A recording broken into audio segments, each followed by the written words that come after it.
Hi, and welcome to another episode of the Healing Lyme Summit. I'm your host, Dr. Mariah Hinchy, and today we're going to talk about Lyme disease, autoimmunity, immune dysfunction, and PANS. And here to discuss this intricate topic with us is Dr. Chris Turnpaw. Dr. Turnpaw is a highly experienced and dedicated healthcare professional who balances a full time clinical practice with leadership as a clinic supervisor for over 20 clinicians.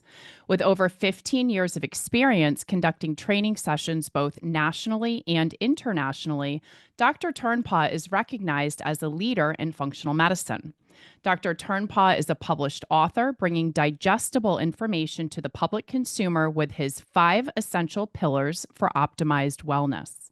Dr. Turnpaw brings a wealth of knowledge and expertise, offering valuable insights drawn from his extensive work in patient care, clinical supervision, and professional education. Welcome, Dr. Turnpaw. It's an honor to have you here. Say hello to our audience and let them know how you got started in functional medicine. Okay, well, thank you for having me and welcome everybody. So I started in functional medicine in like 1995 or 96, and I started because I had a patient who had ALS come to see me, and he asked me a very simple question. Now we're going back almost 30 years, and he said, "What can you tell me about CoQ10?" And I said, "I don't really know much about CoQ10." He put his finger in my chest and he said, "Learn or quit, because I'm gonna die." Oh, So God. literally, it's Mark Urich, he put his finger, he goes, "Learn or quit, because I have ALS and I'm going to die. I need somebody that wants to know." So the next weekend, actually, Jeffrey Bland was speaking in New York City. So I said, wow, that was a humbling experience. So I went up, kind of caught the bug, and started learning then, started teaching in 15 years ago. So yeah, that was how I got my foray into it. And it was a good thing because in 2003, my wife got Lyme disease and lost faculties from her neck down. So she basically was a quadriplegic for a short period of time. So we found out it was Lyme disease. So I credit really Mark, the person with ALS, coming in and having, that impetus to get me further on my journey and start to be more educated in this field.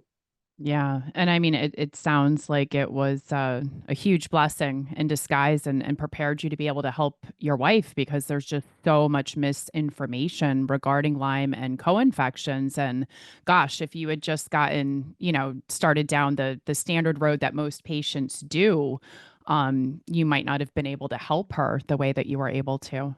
Yeah, it was a huge blessing. And that was a big learning curve, which, you continue to learn, you carry it through with the rest of your patients, but it becomes personal when it's your family member.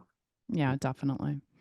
So, can you give us a breakdown of kind of how and why immune dysfunction occurs with stealth infections like Lyme disease? Sure. So I'll break it down kind of. For some people, this will be remedial, but for some, maybe they haven't heard it before. So think of your immune system having two halves. One side that is kind of your ability to kill and fight things off, and one side that's more tolerant or immunotolerant. We call those Th1 and Th2. And that's not, for those that are very technical, he may say, he didn't say that right. I know, but I'm kind of dumbing it down. So think of it as a seesaw. And in the middle, there's a fulcrum, and that's called a T regulatory cell. And so the Th1 side is the side that works with things called natural killer cells. And this is kind of the active part of killing stuff off and recruiting that what's called innate immune support, and then this Th1, T helper one side of the immune system. And so you want that side to be dominant during an infection, is certainly an acute infection. When you get these stealth pathogens, they tend to hide out. And one of the ways they survive inside the body is they create a Th2 dominant immune response, which allows them to hide. And they're really good at this. They're kind of like bugs. And then this other side, this Th2 side, is recruiting things like antibodies and things like that. So the bug will come out, the stealth pathogen will come out. And if you think of a jet giving off flares to avoid a missile coming at it, these bugs, especially Lyme, will come out and give off an OSPE or an outer shell protein A kind of flare, which will then capture the antibody. So the antibody doesn't neutralize the bug. So it's kind of like a misfire or the missile hitting the flare rather than the jet. And also gives off a, uh, um, a chemical mediated piece that says, don't recognize me, don't see me. It gives off a Th2 dominant situation. So they're able to remain stealth because that's in their best interest so that the immune system, this other side, this Th1 side, doesn't really see it and attack it. So it kind of creates this cloaking device that keeps it hidden. And so when that happens and these chronic infections cause our bodies to go into like a Th2 dominance, what are some of the things that we see in the body? What are some of the symptoms that we see? Well, a couple things you'll see is you see this kind of intermittent or chronic immune response. You'll see that, but you'll also see a global loss of tolerance. And what do I mean by that? You may see people that have many food allergies or can't tolerate foods, and then they don't tolerate chemicals, so they have multiple chemical sensitivity. They don't tolerate much. These are people that even can come in and complain of like EMF sensitivity or things that are less tangible. They just don't tolerate much anymore, and their world becomes smaller and smaller. They can only eat a few foods. They can't handle chemicals. They don't tolerate even lack of sleep. If they don't get enough sleep, their immune system doesn't recover. So these are the patients that have multiple problems. They're also, more stress mode, so they're not going to be able to digest. So they may have bloating symptoms, or they may have gastrointestinal symptoms, chronic headaches, brain fog. They're kind of living under this cloak of just not feeling well. And it's harder to pinpoint you have one symptom with one problem. Right. Yeah, I often say I try to explain to my patients, like, look, Lyme infects every single cell in the body. Therefore, it's going to affect every cell and every organ and organ system. And, you end up with what feels like almost this like multi-system breakdown and failure. Um, and it leads people to feel like they're going crazy, and a lot of doctors to be like, you're a hypochondriac. Like all of these things can't be going on, inside of you at once. Well, and Um, it's so true. And most of these patients, even though it's infectious origin, they may have a psychiatric component to it. And so they are many times led down to psychiatry. And there's no amount of psychiatric medication that's going to remediate an infection, right? So it's helpful to identify why this is going on. And many times it's not just a mood disorder. So even the patients we see from psychiatry, if you do a little bit more holistic evaluation, they don't just have that. They have all kinds of other things going on. Right. And I see that all the time. And I think one of the issues too, like with the neuropsychiatric symptoms, is that, when you feel this way for a long time and no one's able to give you answers, I mean, that's going to create anxiety. That's going to create depression. But then, we're going to talk more about PANS in a minute. But like, with having inflammation in your brain, like that leads to neuropsychiatric symptoms as well. So it's like a double whammy. And, red flag for those people that are listening, when you have someone that's not responding to a psychiatric medication in the way that one would think that you would, that's a big red flag that something else is going on, that it's inflammatory or infectious or often both. But Dr. Turnpot, can you also talk about how this immune dysfunction can lead to autoimmunity? Yes. So when you have that infection and it burrows into your own tissue, right? So then these are my antibodies. These go after things. So they're like your attack dogs. And when a bug burrows into the tissue, say I'm burrowing into my own thyroid here, the immune system's going to go try to attack it and go after it. So now you have a combination of bug and self tissue. That's one piece. There's a really smaller white blood cell. So the neutrophil kind of comes in and eats that bug, if you will. And then that bug has to be eaten by a bigger fish, the monocyte, which is the macrophage. And then it's taken off into the lymphatic system. If the first one, the neutrophil, comes in and eats that bug, but doesn't get eaten by the bigger fish within 6 to 8 hours, it ruptures.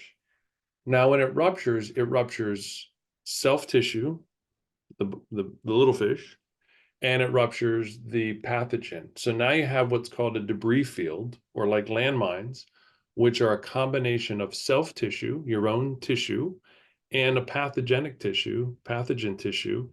And there's confusion. Should I attack that or should I not attack that? And so you kind of send out this signal of something's going on with a bug. I should be attacking it, but it's mixed with self tissue. So then you can develop kind of a dysregulated immune response where you're recognizing self tissue as foreign. That's one mechanism. The other mechanism, if the bug is burrowed so much in the tissue, it's going to attack self tissue even to get to the bug itself. So there's two kind of mechanisms. And the third is what we call molecular mimicry, where something looks enough like another bug, right? So this bug looks like this bug. More importantly, in this situation, this bug looks enough like self tissue that the immune system gets confused and attacks the bug and the self tissue, thinking it's the same thing. Right. Thank you for that explanation. That was actually one of the most succinct, like simplistic explanations for autoimmunity. And I think that'll be very helpful for our listeners, especially as we transition to talking about PANS. So, can you explain what PANS or basal ganglia encephalitis is? Kind of like set the stage before we move deeper into this conversation. Sure. So it started off being called Pandis because it was just from strep, and then that Yeah. kind of grew into it's more than just from strep. It was named by Dr. Sue Sweeto at the National Institute of Health in charge of pediatric movement disorders. So, and the first PANS Pandas conference was in Lake Como, Italy, which I was fortunate enough to speak with Sue Sweeto at with 450 providers back when they weren't sure it was a real disease. And so, and I'll kind of fast forward to the end of that conversation once I go through this. So, what happens in that situation? First, with Pandus, if we get to the root of it, Pandus is you get strep and you confuse strep with your own brain. So, you're kind of attacking strep, and your body thinks your brain is also strep. So, it will attack your brain and cause an encephalitis in the brain, confusing it with the strep. And many of us have heard of this condition in a different form called rheumatic fever. So when you got strep and it looked like your heart, you'd attack your heart, it would be called rheumatic fever. There's another condition called Sydenham's chorea, which you kind of get strep and you kind of get these weird dance-like movements. Sydenham's chorea is also called St. Vitus dance. It's just another term for that. But that's a little bit more transient, the Sydenham's chorea. So you kind of get this strep infection and it leads to an attack of brain or heart or kidneys or other tissues. And that's that polyreactivity piece. Um, and then we went on after the big lecture, 4-day lecture, and we were sitting around the room with all these brilliant people. And they said, what else do we think can cause this other than strep? And well, we all agreed that tick-borne disease was highly probable of doing it. We agreed that some foods, if you react to foods, it can also trigger it. But what you're getting is a vector or an agent or something exogenous coming into your body, which triggers you to mistake that trigger for your own self tissue, specifically attacking, one of many different aspects of brain, which will lead to that encephalitis. And it's accompanied by, it used to be a very rapid onset of a movement or a tic disorder, but it leads to a psychiatric condition that can be triggered by many infections or environmental agents. And early on, the two biggest statements by parents were literally, an alien must have invaded my child because this is not my child. And the other one was, does the hospital perform exorcisms because my child must be, have a demon inside him? So it's a really rapid change. It's very dramatic. Some of them are more mild, but the ones that really stand out are the ones where they're very, very, very intense psychiatric conditions where it's just not your child anymore. And the shame of this is these instances and these conditions do very poorly with psychiatric medications. That's not the indicated, because the mechanism of action isn't just an imbalance in neurotransmitters. This is really an infectious agent. Right. And a lot of inflammation involved with it Tons of as inflammation. well. Yeah. And none of these medications are solving the immune dysfunction, the autoimmunity, or the inflammation that's really like at the heart of all of this. Yeah, we just actually, it was yesterday, in fact, one of our other docs, Dr. Shannon Smith, he had a patient who looked like cerebral palsy, 15-year-old. And we got the lab results back yesterday. It was Bartonella, but it's severe psychiatric issues with severe movement disorders, been all the way up and down. Of course, they thought it was psych. They were looking for things, and it was Bart. Wow. So I How think long had he been sick for? so Shannon called me last night on his way home. He'd been sick for at least 6 years and misdiagnosed for Wow. 6 years and just continued to degenerate. Couldn't really walk down the hallway. It's terrible. Couldn't even walk down the hallway. Ugh, okay. So how what is the intersection then between stealth infections and basal ganglia encephalitis? Is it all so like obviously it's autoimmune and it's inflammatory, but there's other things, right? Like so in addition to having like the molecular mimicry maybe with these bugs, there is also a role like if cerebral folate deficiency, for example, is playing a role, right? Like there's other pathology going on as well as other molecular mimicry with foods that the child might be eating as well. Can you kind of like walk us through those two? Well, the molecular mimicry with food is similar. Like the food may look enough like, so even if it was triggered by an infectious agent, a food can look like the infectious agent, which can also mimic your self tissue. So these are kiddos who had a patient in Italy who the psychiatric episode happened after lunch. And in Italy, once you're admitted for psych reasons, you have to stay in for 30 days. We knew within 2 days it wasn't a psychiatric condition. It was really a food triggered condition from something that may have been happened before. So you'll predispose yourself to this. And there are several predispositions. One of them is a folate deficiency, folic acid deficiency. There is a folate receptor antibody, which is sometimes you have an antibody to the type of folic acid you're taking in, which can trigger this response too. It gets a lot of press, but it's very rare. It is very rare. We've screened couple thousand kids and found one. So, but it is out. So there are many other deficiencies. Then there are deficiencies which predispose you to this type of a reaction. Very simply, one of those is low vitamin D can predispose you to this type of a reaction. And the reaction is molecular mimicry in the presence, usually, I would almost say always, but let's just say usually, in the presence of inflammation. And when that inflammation, the inflammatory piece can cross the blood-brain barrier and just drive inflammation in the brain. And inflammation in the brain is, a combination of immune tissue and neural tissue. And the neural tissue is kind of like an electrical circuitry. And when you add a bunch of heat or inflammation to it, it's going to fire differently and wire differently.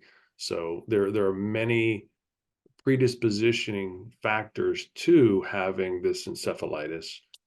And then the other piece is specifically in the basal ganglia, it's one of the most susceptible areas in the body to oxidative stress. So those little powerhouses of the cell, those little generators, those mitochondria, they're extremely susceptible to oxidative stress, probably more than anywhere else in the body. And so any kind of oxidative stress, and this is where it can be an inflammatory response is going to cause oxidative stress. And now you have to tie in the whole world we live in, all the toxins we take in, and pesticides and chemicals, and the water we drink, and the air we breathe, and the food we eat. If it has toxicity to it, whether it be heavy metals or plastics or chemicals, they're all oxidative stressors. And so you're going to tend to affect the most sensitive areas of the body, which tend to be the basal ganglionic loop. Okay. And then if you have, increased intestinal permeability and you're not able to detox and you have all of those sort of additional things going on, it impacts the body and makes it even harder for you to deal with the environment. Question. So I think you were involved in a study, right, that looked at molecular mimicry in various children, right, with pans and pandas. Am I correct about that? And like it showed certain foods were actually like the biggest triggers. Right. So there's the panel called the Cunningham panel, which checks for 5 different autoantibodies to the brain. We kind of overlaid 4 of those and some other neural antibodies or self antibodies with food and saw which ones looked similar enough or which ones had that molecular mimicry. And a lot of the common foods do. One of the ones that stood out more than any was mint. So mint, I had a pandas girl who had seen some big names, remain nameless, but very big in the pandas world. She came to Mm-hmm. see me and she calmed herself down with a glass or a cup of mint tea every day. And she reacted to mint, which triggered her brain reactions. One of the things we did that was very easy was we cut mint out of her diet and Right. her reactions calmed down. So yeah, we published that probably a decade ago with Dr. Vijani showing that foods tend to look the same as neural tissue. And if you have a reaction to one and the other, every time you eat the food, you're telling your body to attack your brain. So can you share with our audience like what maybe let's say the top 3 or top 5 foods that you found are regularly the culprits in addition to mint? Well, mint was the one that was stood out the most because I didn't suspect it. So Yeah. mint was a big one. Some of the common ones we see, like gluten, egg, Mm-hmm. dairy, were big. And then there were some that stood out for like group A strep or dopamine 1 receptors. So, and I can make that available to you that maybe you can put out to all the listeners so they can see it's the little bar graph so they can see where everybody has what's going on. Yeah, that would be great. Like we can put it under like your bonus section so they can actually maybe download a copy of your study and of the foods that have the highest rates of molecular mimicry. Sure. Okay, so what's your approach to treating all of this with your patients? And I'm sure we could talk about this for hours, but in more summary version, how do you approach a patient that has, let's say PANS or PANDAS, but really like the underlying root cause is like a tick-borne disease or Lyme? So it's really important for us, and I don't project out to anybody else, but in our office, it's important for us. First of all, is there still a pathogenic burden? Do we still have an infection that was missed, right? So if there's 41% of the cases of post-treatment Lyme disease or ongoing symptoms from Lyme disease, 41% of those cases actually still have infection going on. Yeah. So I think that's just a huge opportunity for a misdiagnosis. So, oh, you were treated, you're better, so therefore it can't be Lyme. The converse is true. 59% of the patients don't have ongoing disease. So 59% have similar symptoms without an ongoing infection. So the first thing we want to do, so let's just say it's 50-50. Flip a coin. Do they still have an infection or do they don't have an infection? Well, if you're not reducing the pathogenic burden down to near zero, which I don't know that we'll ever get to zero, but near zero, um, then that's the first order of business is, are we able to reduce that pathogenic burden down to an acceptable rate? So do they still have an ongoing infection going on? So I think that's important.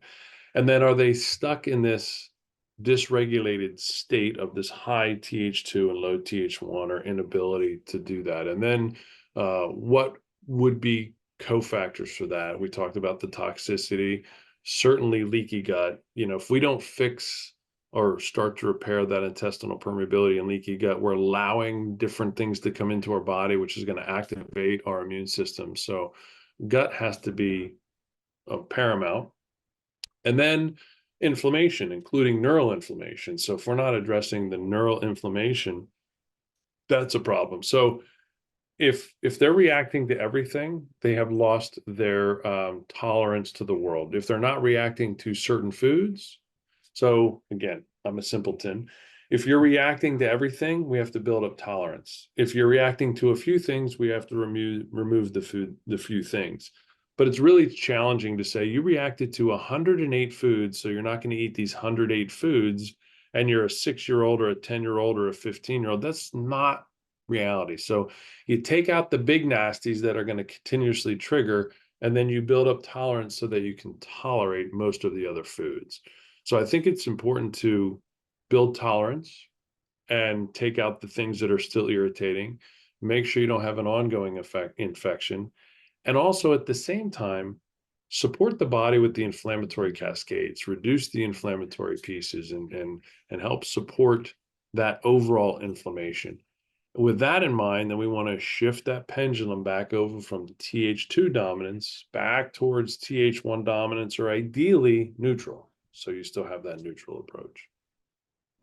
So there's a lot of lifestyle change that you are doing with your patients to accomplish most of this, right? As far as education about environment and where, we're all getting exposed to toxins and a lot of people not realizing it. And as far as nutrition goes, it's way, way beyond teaching someone how to just eat a healthy diet, right? We have to look at what foods are affecting that individual sitting in front of us. Um, as well as taking the molecular mimicry and all of these other things, into account as well. Yeah, so if certain foods are reacting to your body like the infection, like the tick-borne disease, we want to get rid of those because every time you eat that food, you're going to have a tick-borne pathogenic response. So that is one piece. What foods do that? The other one is what foods are irritating or leading to your leaky gut or facilitating your leaky gut. And third, then what foods are most toxic? So if you're eating foods on what we call the dirty dozen rather than the clean 15, if you're eating these foods that are highly toxic pesticide, are they wrapped in plastics? Are you getting a lot of all these chemicals and endocrine disrupting compounds in your body? So it's much more nuanced than just eat a healthy diet or Right. just this food reacts to you. And to your point, the patients, there's a couple things we say in the office. What will make the case fail? The case will fail if the patient doesn't have that part of their protocol or treatment plan in place, because they're not going to get that relief that they want, and not just from a pill. They have to get this from a lifestyle. And there have to be, my words, they have to be directionally correct, even if incomplete. So as long as we're moving in the right direction, some of the hope I give my patients is, listen, it's an old phrase I think I stole from Jeffrey Bland. The solution to pollution is dilution. So you can't just live in a bubble and say, I'm not going to get any of this stuff. But as long as you're moving in the right direction, as long as you're putting less toxins in than you're getting rid of on a daily basis, if you're facilitating that detox pathway and you're reducing that toxic burden, or you're reducing that pathogenic burden, or you're reducing that inflammatory burden, that's directionally correct. Right. Yeah, I couldn't agree more. It's hard. It's, I tell everyone baby steps, just we have to start and move forward. So, if you had one piece of advice to give our listeners, who may be struggling with Lyme, autoimmunity, PANS, pandas, or all of it, which a lot of them may be, what would it be? Well, I think I would actually start before that. I would hope listeners would have influence because maybe they're suffering, or a family member suffering, but take heart. If you are one that's not suffering yet, and you haven't chose to clean up your lifestyle, you're shifting yourself, you're predisposing yourself to that Th2 side. So if you're not eating clean, if you're not taking care of yourself, you're actually predisposing yourself to getting sick with a chronic infection. Nothing was more apparent than COVID. Like, Right. so people, oh, I'm kind of healthy, but not really. And COVID knocked them over the edge. Well, so that's what I would say to everybody. The time to act, or as I say, you want to get to it before it gets to you, whatever it is, right? So you want to be proactive. The second piece is, first of all, there's hope. When everybody says there's no hope, there's nothing can be done, there absolutely is hope. And to put it in perspective, we don't say, we'll see how you're doing in 3 months. I mean, we do.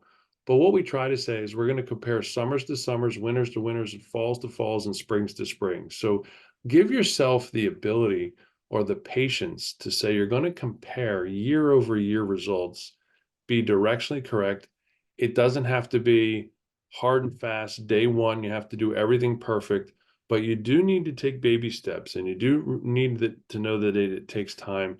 You do need to know that there is hope, and you do need to know that there's many clinicians like you and I out there that have supported hundreds of patients like this, thousands, that there is hope. So, and it's also misunderstood. So we get into several arguments with that little hospital down south of us called Johns Hopkins. So, it's okay to be told by a healthcare provider, oh, this is this, this is that, this is that. I would say keep being your own advocate and know that there's hope, and it's multifaceted, right? So it's not just kill the bug. It's kill the Yes. bug, repair the tissue, reduce the inflammation, restore normal balance, reduce the autoimmunity, and also know that, well, I have this named autoimmune disease.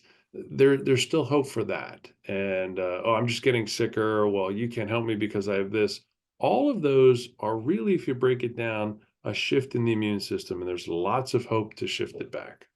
Yeah, there is, and lots of opportunity. And, it's funny because I've treated so many patients, and then, it's like all of a sudden they get diagnosed with, and it's that diagnosis, and it's like, okay, there's an official name. And I mean, it could be something just, like, okay, well, I have POTS. And it's like, well, yeah. Of course. Yeah. Yeah, you have POTS. Yes. You have this cluster of symptoms, you know what I mean, that has now afforded you that diagnosis. But like, it doesn't change that it was your tick-borne disease that's driving the inflammation and the immune function that's resulting in that symptom. Or, say that, they get a diagnosis of MS. And in my world, a lot of times it's atypical MS because they're not meeting the diagnostic criteria because it isn't actually MS.